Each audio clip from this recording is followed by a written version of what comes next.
बिस्मिल्लाहिर्रहमानिर्रहीम। Hi guys, this is Ahmed and welcome to my YouTube forex money channel. उम्मीद है कि आप सब खैरियत से होंगे। सो गाइस, एज़ यूजुअल ये हमारी वीकली एनालिसिस हैं, लेकिन इसमें कुछ पार्ट जो है मैं जो लास्ट वीक में मूवमेंट हुई ख़ास तौर पे डॉलर इंडेक्स के पॉइंट ऑफ व्यू से, उसके पॉइंट ऑफ व्यू से आप लोगों को कुछ जो है वो अपडेट दूँगा। जैसा कि आप लोग देख रहे हैं, आज दिन है थर्सडे का और आज पीसी डाटा है। अभी पीसी डाटा ड्यू है और रिलीज़ होना है अभी, और उससे पहले जो है वो हमें डीएक्सवाई की जो ट्रेंड लाइन है उसका ब्रेकआउट देखने को मिल गया है। एक बात तो बड़ी क्लियर है कि अगर ये ब्रेकआउट मेंटेन हो जाता है, तो फिर ऑफ कोर्स डीएक्सवाई पे एक फॉल आती हुई हमें क्लियरली दिखाई देगी। अब ये वो टाइम है जहाँ पे आप लोगों को थोड़ी-सी केयर लेनी है। अगर आप लोग लास्ट वीक के एनालिसिस पे जाएँ, बल्कि लास्ट 2 वीक के एनालिसिस जो हैं वो आप लोग कंप्लीटली देखें, ताकि आप लोगों को पता चल सके कि मार्केट में जो मूवमेंट थी उसके बारे में मैंने आपको क्या बोला था। ख़ास तौर पे गोल्ड के पॉइंट ऑफ व्यू से गोल्ड 1885 पे आया, तो आप लोगों को मैंने बड़ा क्लियरली आगाह कर दिया था कि अब आप लोग जो है वो यहाँ से क्लियर होने वाली बात करें। अब यहाँ पे अपना जो भी आप लोगों ने मामलात क्लियर करने हैं वो कर लें, और आप देख लें कि क्या बखूबी जो है वहाँ से, बल्कि 1880 गोल्ड ने क्रॉस नहीं किया और वहीं से मार्केट रिबाउंड हुई है और बड़ी ही ज़बरदस्त किस्म की रिबाउंड हुई है। अगर हम थोड़ी सी नज़र डालते हैं गोल्ड के चार्ट पे कि गोल्ड हमें क्या कहता है, तो गोल्ड का चार्ट हमें कुछ ये सिनेरियो बयान कर रहा है। अभी गोल्ड यहाँ पे अगेन 1945 जो कि हमारा एक बड़ा ही स्ट्रॉन्ग लेवल है, वहाँ पे मार्केट जो है वो स्टे किए हुए है, और ऑफ कोर्स मार्केट में रिट्रेसमेंट्स भी पेंडिंग है, क्योंकि जब मार्केट 1880 पे गई तो पूरी मार्केट में एक ना, ख़ास तौर पे जो हमारी कम्युनिटी है, उसमें एक आवाज़ निकल आई कि जी अब जो है गोल्ड जो है वो 1850 पे चला जाएगा, 1830 पे चला जाएगा और whatever, so on so on. तो पॉइंट ये है कि मार्केट वहाँ से नीचे नहीं गई है।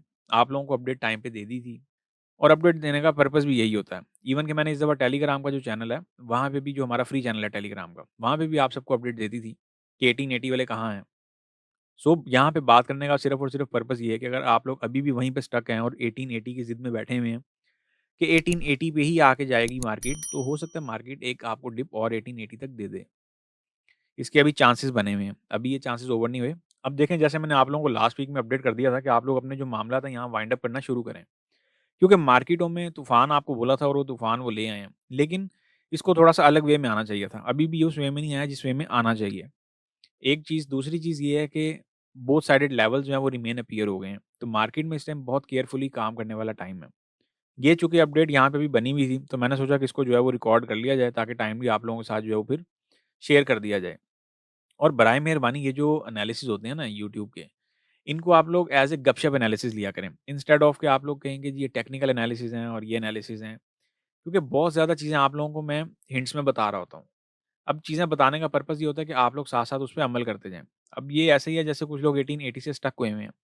अगर आप लोग लेट्स सपोज़ 1930 से इस टाइम स्टक हैं, तो आप लोग निकल जाएँगे। 1940 से स्टक हैं, निकल जाएँगे। बल्कि 1940-45 पे तो मार्केट है ही। इवन कि 1920 पर भी स्टक हैं तो निकल जाएँगे। लेकिन अगर आप लोग रिमेन 1880 पे ही स्टक हैं और उस लेवल को लेके बैठे हुए हैं, तो वो फिर आप लोग कब तक लेके बैठे रहेंगे? और एक बात और याद रखें, ये गोल्ड के पॉइंट ऑफ व्यू से है ख़ास तौर पे। ये जो गोल्ड है ना, गोल्ड, ये बेसिकली एक इन्वेस्टमेंट करेंसी है। ये ट्रेडिंग करेंसी उस पॉइंट ऑफ व्यू की नहीं है, जिस पॉइंट ऑफ व्यू की आप लोग समझ रहे होते हैं। और चूँकि इसमें ऑफ कोर्स जहाँ-जहाँ पे गोल्ड के रिज़र्व होते हैं, फिर वहाँ-वहाँ उस हिसाब से उनको पे आउट भी जाना होता है। तो इसमें सिर्फ़ एक चीज़ नहीं देखी जा रही होती। ये ऐसे ही है जैसे मैं हमेशा कहता होता हूँ कि फंडामेंटल की बड़ी-बड़ी एडवांस लेवल ब्रांचेज़ हैं, और वो बखूबी अल्हम्दुलिल्लाह बड़ी मज़ेदार किस्म की प्ले हुई हैं। और बात करें अगर टेक्निकल की, तो टेक्निकल की एक लिमिट है। भले ही वो जितना मर्ज़ी एडवांस हो जाए, लेकिन टेक्निकल की रिमेन एक लिमिट ही है। अभी आप लोग देख लेंगे इस टाइम क्या हो रहा है, एक के बाद एक टेक्निकल जो है वो सिनेरियो फ़ेल हो रहा है। उसकी क्या रीज़न बनी? क्योंकि मार्केट अपने फुल बूम पे आई हुई है। यही चीज़ मैं आप लोगों को हमेशा कहता होता हूँ कि लेवल में भी जो है वो मल्टीपल टाइप्स हैं। ये ज़रूरी नहीं है कि सिर्फ़ एक तरह का लेवल लग गया, दूसरी तरह का लेवल लग गया। और जो लोग नए हैं ना चैनल पे, वो सबसे पहले जो पुरानी वीडियोज़ हैं ना, कम से कम 2-3 माह की जो वीकली एनालिसिस की वीडियोज़ हैं, उनको लाज़मी देखा करें, ताकि आप लोगों को पता चल सके कि मार्केट में चल क्या रहा है, अब क्या हो रहा है, और पहले मैंने क्या बोला था, आज क्या बोल रहा हूँ, और फ़र्दर अभी आगे के लिए क्या होने वाला है। सो बाकी हम मिलेंगे इसकी क्लोज़िंग के बाद अब।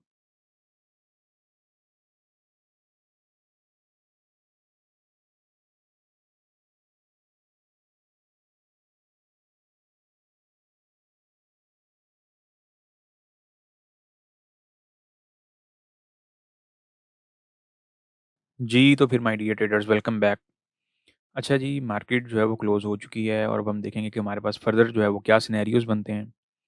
एज़ यूजुअल जो एक्सपेक्ट किया जा रहा था कि मार्केट जो है वो 1945 से नीचे-नीचे ही क्लोज़ होगी और मार्केट जो है वो अगेन उसने 1945 से नीचे-नीचे क्लोजिंग दे दी है। बट यहाँ पे हमारे पास 2 से 3 सिनेरियोज़ जो हैं वो बड़े क्लियरली नज़र आ रहे हैं। थोड़ी-सी ज़रा हम जो है वो एक जनरल रीडिंग ले लेंगे और फिर उसके अकॉर्डिंग देखेंगे कि हमारे पास जो है फर्दर क्या सिनेरियो बन रहा है। अच्छा जी, अगर हम बात करते हैं मंथली कैंडल की, तो मंथली कैंडल ने अगेन जो है वो एक रेंज में कह लें अपनी क्लोजिंग दी है और अभी चूँकि मंथ का स्टार्ट है, तो पहले ही दिन हमें कोई बहुत मज़ेदार मूवमेंट देखने को नहीं मिली। अगरचे एनएफपी रिपोर्ट भी थी, लेकिन उसके बावजूद भी मार्केट में एक पैनिक भी हुआ था, एक पैनिक सिचुएशन थी कि ये एनएफपी है, बहुत बड़ी मूवमेंट होगी। लेकिन बात वही है कि ये लोग ऑलरेडी मूवमेंट प्रोवाइड कर चुके हुए थे और यही वजह है कि आप लोग देख लें कि एनएफपी पे उतनी बड़ी मूवमेंट नहीं दी, जितनी इन्होंने आईएसएम का जो मैन्युफैक्चरिंग डाटा है, उस पे मूवमेंट दे दी। यही बात मैं हमेशा कहता होता हूँ कि हर डाटे पे जो है वो आँख कान नाक खुले रख के बैठा करें, ताकि आप लोगों को ये चीज़ पता चल सके कि मार्केट जो है वो किसी भी एंगल से ट्रैप कर सकती है, कार्रवाई डाल सकती है। और इसके बाद हम ज़रा थोड़ा-सा जो है वो वीकली चार्ट पे चलते हैं और देखते हैं कि हमारे पास वहाँ पे क्या सिनेरियो देखने को मिल रहा है। अगर हम एक ओवरऑल सिनेरियो की बात करते हैं तो मार्केट जो है वो एक रेंज में ही चलती हुई अभी के लिए दिखाई दे रही है। अभी मार्केट में कोई बहुत ज़्यादा वो नहीं है कि जिसे आप कह लें कि कोई बुल रन टाइप जो है ना, ऐसी कोई चीज़ अभी मार्केट में देखने को नहीं मिल रही है। अगरचे 1-2 कैंडलें ज़रूर बन जाती हैं बड़ी, लेकिन उसका मतलब ये नहीं है कि मार्केट में कोई बुल रन स्टार्ट हो गया है और एक्सेट्रा, एक्सेट्रा ऐसी कोई भी चीज़ जो है वो फौरी तौर पे मार्केट में आ गई है। ये ऐसे ही है जैसे अक्सर मैं देखता हूँ कि जो कम एक्सपीरियंस ट्रेडर हैं, वो थोड़ी-सी मूवमेंट को भी जो है वो एक बहुत जो है ना वो यूँ समझ लेते हैं कि मार्केट में पता नहीं क्या होने जा रहा है और मार्केट में पता नहीं क्या हो जाएगा। और ये इसमें उनका कसूर नहीं है, इसमें शायद गोल्ड का जो बिहेवियर है, इसका बिहेवियर ही ऐसा है। इसके बाद ज़रा चलते हैं डेली के टाइम फ्रेम पे और डेली के टाइम फ्रेम पे देखते हैं कि हमारे पास क्या सिनेरियो जो है वो देखने को मिल रहा है। डेली के टाइम फ्रेम पे एक्सपेक्ट किया जा सकता है कि मार्केट जो है यहाँ से कुछ रिवर्सल दे रही है। अब मार्केट जो रिवर्सल दे रही है, अगरचे यहाँ पे अभी मैं आगे चल के आपको दिखाता हूँ, यहाँ पे कुछ एक गैप भी है 43-45 के आसपास। अगरचे मार्केट में यहाँ पे गैप भी है, लेकिन मार्केट अपने एक हाई पे है। एक इसको बहुत ज़्यादा जो है वो आप ये नहीं कह सकते कि कोई पीक हाई है, लेकिन ये एक नॉर्मल हाई पे है और ये एक ऐसे हाई पे है जहाँ से मार्केट आपको रिबाउंड होती हुई दिखाई दे सकती है, इसमें कोई बड़ी चीज़ नहीं है। और आप लोग देख सकते हैं कि ये कैंडल भी जो है वो एक डोजी फॉर्म में क्लोज़ हुई है। फिर यहाँ पे कुछ इवनिंग का साइन आप लोग देख सकते हैं। और अगर इन सब से हट के बात की जाए मॉर्निंग, इवनिंग ये वो, तो एक बड़ी आसान सी चीज़ है कि मार्केट को कुछ रिवर्सल चाहिए। जैसे कल डाटा पे एक्सपेक्ट किया जा रहा था कि एनएफई पे पूरी मार्केट में आवाज़ थी कि जी अब मार्केट जो है बहुत एकदम जो है ना वो ऊपर निकलेगी। लेकिन इन्होंने मार्केट वैसे ऊपर नहीं भेजी। उसकी बड़ी मेन रीज़न थी कि गोल्ड ऑलरेडी जो है वो अपनी एक रिट्रेसमेंट कह लें, एक जो अपनी मूवमेंट है वो कंप्लीट कर चुका हुआ है। और इसके पास जो लास्ट लेवल है वो है 1965 का। लेवल्स की अगर हम बात करते हैं तो लेवल्स आप लोगों को मैं ऑलरेडी बता चुका हूँ कि मार्केट में ऑलरेडी निकल चुके हुए हैं, ऑलरेडी मार्केट में आ चुके हुए हैं। आप लोगों की आसानी के लिए जो इनिशियल लेवल्स हैं, अगर मैं बात करता हूँ उनकी, तो आप लोगों को मैं सिर्फ़ और सिर्फ़ ये एडवाइस करूँगा कि इस टाइम यहाँ पे जितने लेवल्स मेंशन हुए हुए हैं, इन सबको आप लोग जो है सबसे पहले नज़र में ले लें। अब कौन-कौन से हैं मैं आपको बता देता हूँ। 1933, 1930 ये एक एरिया बना हुआ है और ये एरिया आपका नहीं, बहुत पहले का डेवलप हुआ हुआ है। देखें कहानी आ जाके वहीं पे ही है। 1926 एक रीटेस्टिंग एरिया पेंडिंग है, उसके बाद 1917 है, फिर 1904 है, फिर 1885 है और देन 1880 है। 1880 अभी के लिए वैलिड है लेकिन इसकी जो प्रोबेबिलिटी है, वो अब लो हो चुकी हुई है। इसका जो इम्पैक्ट है, उसको मैं अब लो कंसीडर करता हूँ, अगरचे मार्केट ने यहाँ पे जाना है। अब ये मैं इसीलिए कर रहा हूँ ताकि आप लोग जो है उस लेवल से अब मूव ऑन होने की सोचें। आप लोग वहाँ पे बैठे हुए हैं तो बैठे ही हुए हैं। अगरचे ये एक आप लोगों के पास एक अर्निंग अपॉर्च्युनिटी थी और ये रिवॉर्ड के पॉइंट ऑफ व्यू से बड़ा बेहतरीन जो है अगेन एंड अगेन यहाँ से हमें अपॉर्च्युनिटी मिलती रही है। मार्केट की अभी के लिए जो मैक्सिमम स्टेज है वो है 1965। अब थोड़ी-सी बात ज़रा इससे हट के कर लेते हैं। D1 पे की मैंने ट्रेंड लाइन ड्रॉ की हुई है। और आप लोग देख सकते हैं कि क्या बखूबी जो है वो ट्रेंड लाइन इस टाइम परफ़ॉर्म भी हो रही है। अब याद रखें मार्केट में कोई भी जो स्ट्रैटेजी है वो बुरी नहीं है, उसकी एक एक्यूरेसी है। अब स्ट्रैटेजी एक अलग चीज़ है। आप लोगों का ये जो प्राइस एक्शन है, लाइक जितना भी ये स्मार्ट मनी कॉन्सेप्ट हो गया आपका, ये सब चीज़ें एक अलग चीज़ हैं। स्ट्रैटेजी वो होती है जिसकी बेस पे आप वर्क कर रहे होते हो। ट्रेंड लाइन हो गया, बुलिश चैनल हो गए, चार्ट पैटर्न्स हो गए, these are not strategies according to my view. ये आप लोगों के सामने एक रहनुमाई होती है और उसके बाद आपने स्ट्रैटेजी अपने अंदर खुद डेवलप करनी होती है और उस स्ट्रैटेजी को फिर आप लोगों ने आगे लेके चलना होता है कंटिन्यूअसली। और ऑफ कोर्स आपको स्ट्रैटेजी में बहुत-बहुत इम्प्रूवमेंट्स भी करनी पड़ती हैं। ये ऐसे ही है जैसे तकरीबन 5 से 6 महीने से मैं एक स्ट्रैटेजी को एक प्रॉपर्ली चेक करता आ रहा था। लेकिन कल एनएफई पे वो स्ट्रैटेजी आखिरकार कामयाब हो ही गई। मतलब कामयाब तो इससे पहले भी होती आ रही थी, लेकिन कल एनएफई पे वो पीक टाइम था जब मैंने उसको टेस्ट किया और मैं उसकी फॉल की फ़ेवर में था। एटलीस्ट 1941-40 तक फॉल आनी चाहिए थी और वो फॉल आ भी गई। ये ऐसे ही है, जैसे मैंने एक चार्ट शेयर किया था अपने वीआईपी चैनल में। गोल्ड का जो हमारा वीआईपी चैनल चल रहा है, उसमें मैंने ना एक ट्रायंगल चार्ट पैटर्न शेयर किया था। मैं आप लोगों को भी दिखाता भी हूँ यहाँ पे। लें जी, ये मैंने आप लोगों के सामने एक पिक्चर ओपन की है। ये पिक्चर है थर्सडे वाले दिन की, जिस दिन यूएसपीसी रिपोर्ट आनी थी।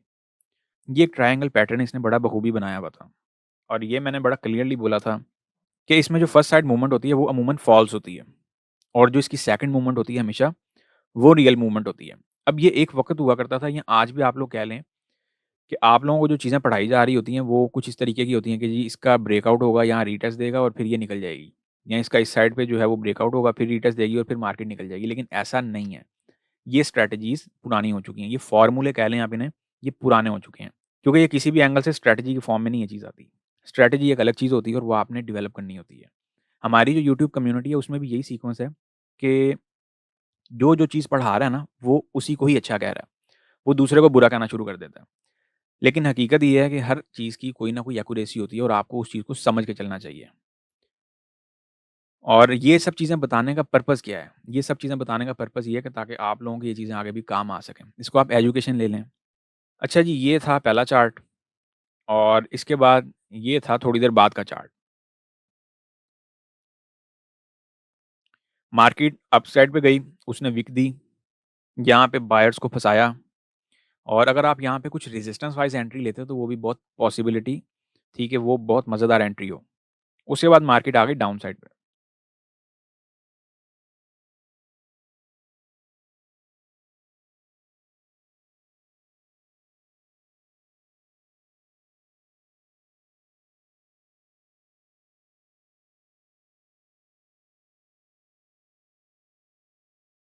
और ये आ गई है जी उसकी थोड़ी देर बाद की पिक्चर।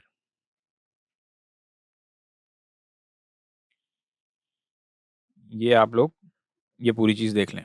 ये अब आप लोगों के सामने है। तो यही वो चीज़ें होती हैं जिन पे आपको वर्किंग करनी होती है।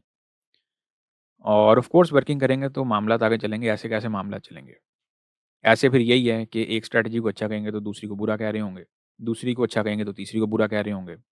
और हमारी जो कम्युनिटी है उसमें भी यही ख़ासियत है कि जो चीज़ पढ़ा रहा है वो सिर्फ़ उसी को अच्छा कह रहा है और वो सिर्फ़ उसी के जो है ना वो साइड पे लगा हुआ है। वो उससे ना आगे की सोचता है। स्ट्रैटेजीज़ आपके पास मल्टीपल हों, जैसे मेरे पास अल्हम्दुलिल्लाह हैं, लेकिन यूज़ मैं कुछ ही करता हूँ। और बाकी आप लोगों को इसमें महारत है ना, वो एक्सपीरियंस से ही आएगी। वो कोर्सेज़ से बहुत कम आएगी। कोर्स में आपको 1-2 स्ट्रैटेजीज़ तो शायद जो है वो पता चल जाएँ, लेकिन स्ट्रैटेजी का भी थोड़ी देर से बाद एनकाउंटर कर दिया जाता है। अच्छा जी, ये आ गए हम अपने चार्ट एनालिसिस पे। अब यहाँ पे D1 की ट्रेंड लाइन है, वो भी चलती आ रही है और एक डाउनसाइड से ट्रेंड लाइन मेंटेन होती आ रही है, जो कि इसकी बुलिश के ट्रेंड की अक्कासी कर रही है। जिसने एक बहुत हाइप क्रिएट की हुई थी, जिस पे सब कहते थे कि जी, अगर ये ट्रेंड ऑफ कोर्स इसका बुलिश है, लेकिन कोई बहुत ज़्यादा स्ट्रॉन्ग बुलिश नहीं है। क्योंकि जो ट्रेंड होता है, उसका सीक्वेंस कुछ और होता है। ये एक अपनी एक टेम्परेरी जो मूवमेंट है, इसने वो कवर किया। अब आप लोग पूछेंगे कि जी, वो कौन-सी टेम्परेरी मूवमेंट है जो इसने कवर किया? तो वो ये ट्रेंड लाइन के साथ सीक्वेंस चलता आ रहा था। जाके देख लें, अपने-अपने चार्ट्स पे ड्रॉ करें, उसने वही एरिया जहाँ से ट्रेंड लाइन चली थी। अब ये उन लोगों के लिए जो ट्रेंड लाइन को कुछ नहीं समझते या जो कहते हैं जी, हमें समझ नहीं आती, ये पुरानी चीज़ें हो गई हैं, ये बुलिश चैनल जो है वो पुराना हो चुका है या बेयरिश चैनल जो है वो पुराना हो चुका है। अब ये सब चीज़ें उन लोगों के लिए हैं। तो ये बेसिकली एक चेन चली थी और वो चेन एंड हो गई है यहाँ पे। अब जो 1965 है, वो एक बोनस के तौर पे आप लोगों के पास एक लेवल पड़ा हुआ है। और अब हम चलेंगे जी कॉन्क्लूजन की तरफ और देखते हैं कि फर्दर हमारे पास जो है वो क्या सिनेरियो बनता है। अच्छा, एक नज़र जो है वो ज़रा इकोनॉमिक कैलेंडर पे भी डाल लेते हैं। मंडे मॉर्निंग के टाइम पे कुछ एयूडी का डाटा एक्सपेक्ट किया जा रहा है और 4th ऑफ सितंबर को हॉलिडे है यूएस में, लेबर डे है वहाँ का। तो मार्केट में कोई बहुत ज़्यादा मूवमेंट नहीं होगी, एज़ वेल एज़ कैट में भी जो है वो लेबर डे है। उसके बाद आते हैं अगर हम कुछ यूरो ज़ोन में, तो यूरो ज़ोन में हमें कुछ जो है मूवमेंट देखने को मिल रही है। कुछ एक मीडियम इम्पैक्ट जो डाटाज़ हैं, तो यूरो में आप लोग कह सकते हैं कि आप लोगों को कुछ थोड़ी बहुत जो है वो हलचल देखने को मिल सकती है। लेकिन कुछ बहुत ज़्यादा एक्सपेक्ट ना कीजिएगा, क्योंकि इससे आगे जो है वो यूएस सेशन वो वैसे ही क्लोज़ है। और इसके बाद हम चलते हैं ट्यूसडे वाले दिन। ट्यूसडे वाले दिन आ रहा है जी आरबीए, इंटरेस्ट रेट इनका डिसीजन है और ये लोग अभी इंटरेस्ट रेट नहीं बढ़ाने की सोच रहे, एज़ वेल एज़ इनकी स्टेटमेंट भी है। और फिर उसके बाद कुछ हमारे पास यूरो के डाटाज़ हैं, पीएमआई डाटाज़, पीएमआई डे आप इसको कंसीडर कर सकते हैं। सो ओवरऑल ये भी एक नॉर्मल डे ही होगा, इसको भी आप कोई बहुत ज़्यादा एक्सपेक्ट नहीं कर सकते। उसके बाद हम आ जाते हैं जी वेडनेसडे वाले दिन। वेडनेसडे वाले दिन हमें आईएसएम नॉन मैन्युफैक्चरिंग का डाटा देखने को मिल रहा है। अब याद रखें कि जितने भी डाटाज़ हैं, मैं हमेशा आप लोगों को कहता होता हूँ, ये सिर्फ़ एक लॉलीपॉप है। ये इससे आगे कुछ भी नहीं है। फिर भी अगर आप लोगों को ये चीज़ नहीं समझ आती, तो आप लोगों को इस पे मज़ीद वर्किंग करनी चाहिए। अगर इसकी हम एक जीती जागती मिसाल लें और आप लोगों को अभी भी नहीं यकीन आता, तो हम जो है वो ज़रा दिस वीक पे आ जाते हैं, जो कि हमारा अभी रिसेंट में गुज़रा है। फ्राइडे वाले दिन इन्होंने क्या हाल किया, एनएफपी आप लोगों के सामने है। अच्छा, एनएफपी के बाद ये जो ये वाला डाटा है ना इनका अनएम्प्लॉयमेंट रेट का, यहाँ पे बेरोज़गारी बढ़ रही है। अब जब बढ़ रही है तो लोग ये समझ रहे होते हैं कि जी ये डाटा जो है बड़ा वीक आया है और इसके बाद जो है वो यूएसडी एकदम फॉल खा जाएगा। लेकिन हकीकत ये नहीं है। अगर आप इसके डीप एनालिसिस में जाएँ तो चेन टोटली डिफरेंट होती है। यही मैं कहता हूँ कि ये एक टोटली ट्रैप है और आप लोग अगर इसको देख के अपनी ट्रेडिंग एक्टिविटी प्लान करते हैं, तो फिर आपसे बड़ा बेवकूफ़ कोई नहीं है। अब देख के इसको नज़र में तो रख सकते हैं कि यार एक टेम्परेरी मूवमेंट दे सकते हैं ये लोग। और एज़ वेल एज़ अगर हम बात करते हैं आईएसएम मैन्युफैक्चरिंग, अब देखें एनएफपी जो है वो उन्होंने नॉर्मल फेंका। अब ये तरीका वारदात चेक करें। और उसके बाद ये जो आईएसएम मैन्युफैक्चरिंग था, ये इन्होंने कितना पॉजिटिव वे में फेंका। जो मूवमेंट हम लोग एनएफपी पे एक्सपेक्ट कर रहे थे, वो मूवमेंट सारी की सारी आईएसएम डाटा ने आके कवर कर दी। सो पॉइंट इज़ कि आप लोगों को बहुत सारी चीज़ें जो है वो ज़हन में रख के चलना होती हैं। ये जो हमारी फ़ील्ड है ये बेसिकली ऐसे ही है, जिसमें ये ना बड़ी ज़रा थोड़ी-सी वो है, इस फ़ील्ड की ख़ासियत है कि इसमें जब तक सब चीज़ें सही चल रही हों, सही बताई जा रही हों ना, तब तक आप बहुत अच्छे होते हो। लेकिन इस फ़ील्ड में जैसे ही थोड़ा-सा उतार-चढ़ाव आता है, तो साथ ही सबसे पहले जो बुरे बनते हो वो आप ही होते हो। उसमें चाहे मैं हूँ, चाहे कोई और मेंटर हो, चाहे उसमें आप लोग देख रहे हैं आप ही क्यों नहीं है। अब ये ऐसे ही है, जैसे कुछ लोग आपको कहते हुए नज़र आएँगे कि जी ये देखें आईएसएम मैन्युफैक्चरिंग का डाटा जो है वो बहुत पॉज़िटिव आ गया और ये फ़लाँ है, ये फ़लाँ है, ये जितना ये जो लीडिंग इंडिकेटर हो गया, ये एक्सेट्रा, ये सब एक बेसिकली एक ट्रैप ही बनाया हुआ है। और यही वजह है कि आप लोग बहुत ईज़िली ट्रैप में आ भी जाते हैं। अब इससे ज़्यादा बड़ा और क्या ट्रैप होगा कि जैसे आप लोगों के सामने कल में शायद आप लोगों को न्यूज़ ये सुनने को मिली हो कि जो एमएफएफ है, माय फॉरेक्स फंड्स, इनको जो है वो इनके ऊपर सिक्योरिटीज़ रेगुलेटर ने कनाडा और यूएसए में इनको जो एक्सेस है वो इनके अकाउंट्स की, इनके फंड्स की, उसको होल्ड कर लिया है। और अब ये केस कब तक चलेगा इनका कोई आइडिया नहीं है। और इनके ऊपर बेसिकली नाम क्या आया, नाम यही आया है कि ये लोग जो है वो जो ट्रेडर्स ट्रेड कर रहे थे, ये उनके अगेंस्ट ट्रेड कर रहे थे। और ये जो हमारे जितने भी ब्रोकर्स हैं, ये सब भी मैं समझता हूँ कि बैक एंड जो है ना, इनकी कुछ कहानी ऐसी है। जैसे आप लोग देख लें कि अक्सर ये लोग जो है वो न्यूज़ के टाइम पे काफ़ी ऐसे केसेज़ हैं, मैं क्या बताऊँ। एक तो स्प्रेड बहुत ज़्यादा वाइड कर देंगे। मतलब ब्रोकर कोई भी हो, उसने अपनी कार्रवाई डालनी डालनी है, इस चीज़ को आप लोग ज़हन में रखा करें। तो ये बात बताने का आप लोगों को पर्पज़ ये है कि ये जो हमारी जो फ़ील्ड है या जिसमें हम लोग चल रहे हैं, इसमें कब उतार-चढ़ाव आ जाएगा आपको पता नहीं लगेगा और कब आप कहाँ से कहाँ निकल जाएँगे ये भी आप लोगों को चीज़ समझ नहीं आएगी।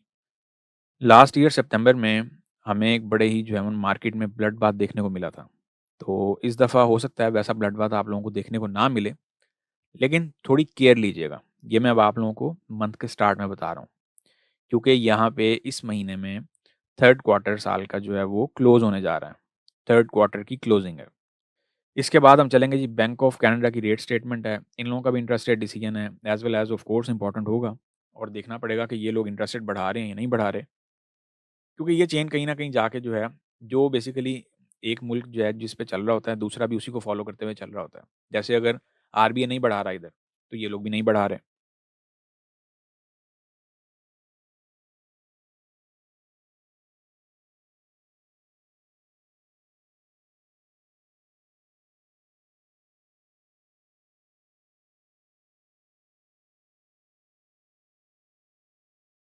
और एज़ वेल एज़ फेड्स के पॉइंट ऑफ व्यू से भी यही अभी तक आवाज़ है कि ये लोग जो है वो बढ़ाने की तरफ कम आ रहे हैं, लेकिन ये लोग कहीं से भी कार्रवाई डाल सकते हैं। तो इस चीज़ को आप लोग ज़हन में रख के चलें। बेटर है कि अपने एंड पे वर्किंग और प्लानिंग प्रॉपर करके रखें।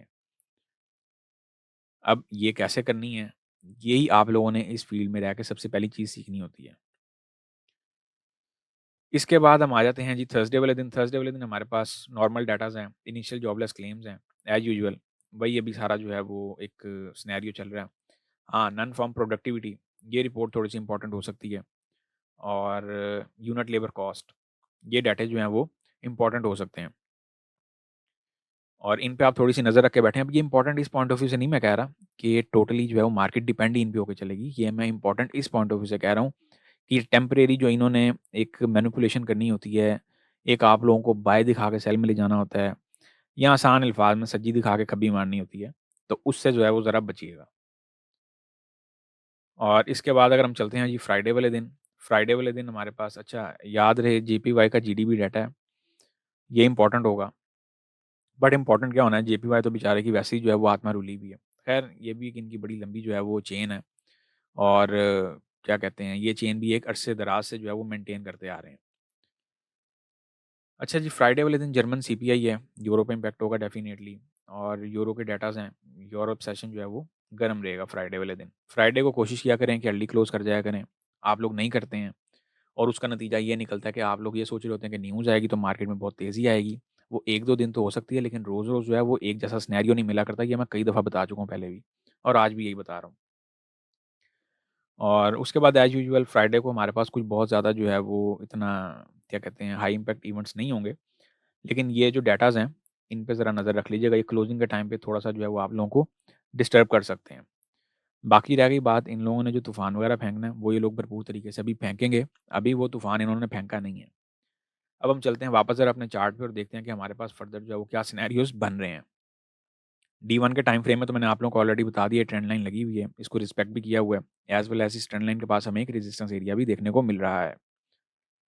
और अब हम इसको नॉर्मल जो है वो लेते हैं, नॉर्मल चार्ट पे चल के कि हमारे पास जो एंट्रीज़ हैं वो कहाँ से बनती हैं। बल्कि इसी चार्ट में मैं आप लोगों को एंट्रीज़ एडवाइस कर देता हूँ, ताकि आप लोग कन्फ्यूज़ नहीं हो। वैसे तो देखें अभी मार्केट है मिड में और यहाँ पे अगर हम इसके कुछ 1 मिनट के टाइम फ्रेम पे आते हैं, मैं नॉर्मली गैप्स को ज़्यादा इम्पोर्टेंस जो है वो नहीं दिया करता, क्योंकि और वो भी वो वाले गैप्स जो ख़ास तौर पे एनएफपी पे लगे हों। लाइक जैसे यहाँ पे मार्केट ने जो है वो एक स्लूक किया हुआ है, like this. So point is कि आप लोग जो है वो थोड़ी-सी केयर ही लीजिएगा और गैप पे टोटली डिपेंड नहीं हुआ करें, क्योंकि ये गैप भी जो है वो 1945 से नीचे ही लगा है। तो इसको कवर अप कर सकती है मार्केट, कोई बड़ी बात नहीं है। लेकिन ऐसा नहीं हो कि आप गैप के चक्कर में जो है ना वो सारा बाय यहीं से फँसा दें।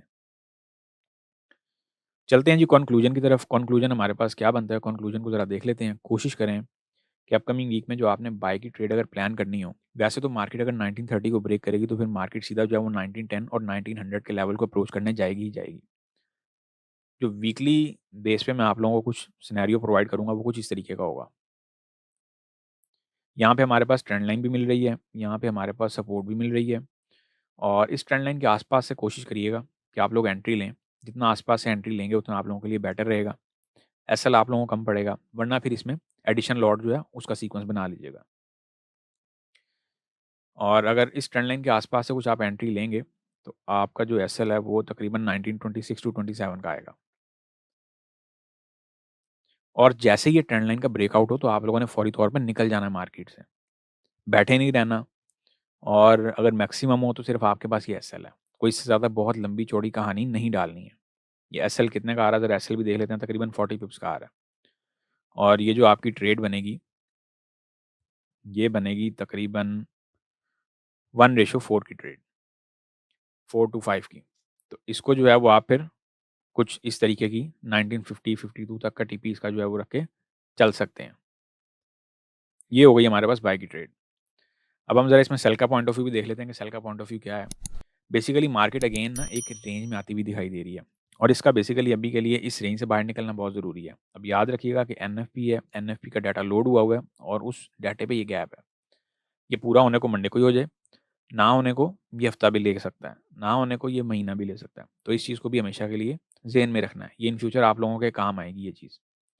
इसको एज़ ए एजुकेशन पर्पज़ लें।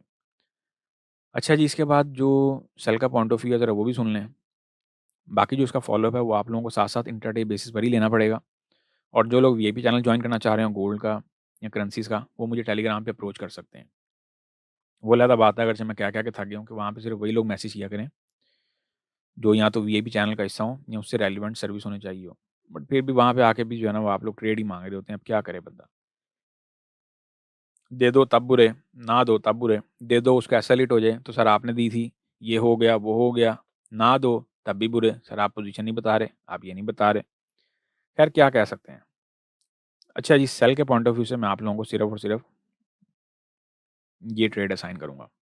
सेल के पॉइंट ऑफ व्यू से ये एक लॉन्गर टर्म ट्रेड भी बन सकती है, इस चीज़ को ज़हन में रखिएगा। अगर 1950-55 के आसपास से आप लोगों को ट्रेड मिल जाती है, तो ये तकरीबन आपकी कुछ यहाँ तक ये ट्रेड चल सकती है, लेकिन इसको एक प्रॉपर वे में लेके चलना पड़ेगा। ये ऐसे नहीं है कि आप लोग जो है वो इसमें कहीं से भी मिड में एंटर हो जाएँ और फिर आप लोगों का ऑफ कोर्स एसएल बढ़ाएगा। तो कोशिश करें कि 1950-52 इस एरिया से एंट्री लें। वॉल्यूम साइज़ नॉर्मल रखा करें अपना या अपने अकाउंट के हिसाब से रखा करें। एसएल इसमें बहुत लिमिटेड आ रहा है। अगरचे हमारे पास जो अपसाइड का लेवल है वो है 1963, 64, 65। मार्केट को एक दफ़ा वहाँ पे भी जाना है और देन फिर मार्केट को अगर मार्केट फर्स्टली वहाँ पे चली जाती है तो फिर वहाँ से बहुत ज़बरदस्त किस्म की ड्रॉप होगी। सेकंड एंट्री पे आप लोग जो है अगर ये वाला आप लोगों का ऑर्डर नहीं चलता, फिर आप लोग 1965 से मज़ीद सेलिंग प्लान कर सकते हैं। लेकिन मार्केट को नज़र में रखते हुए, हवाई एंट्री नहीं कहीं से भी ले लेनी। अच्छा जी, ये हम आ गए हैं डीएक्सवाई के चार्ट पे। डीएक्सवाई का चार्ट क्या कहना चाह रहा है? अब ये देखें।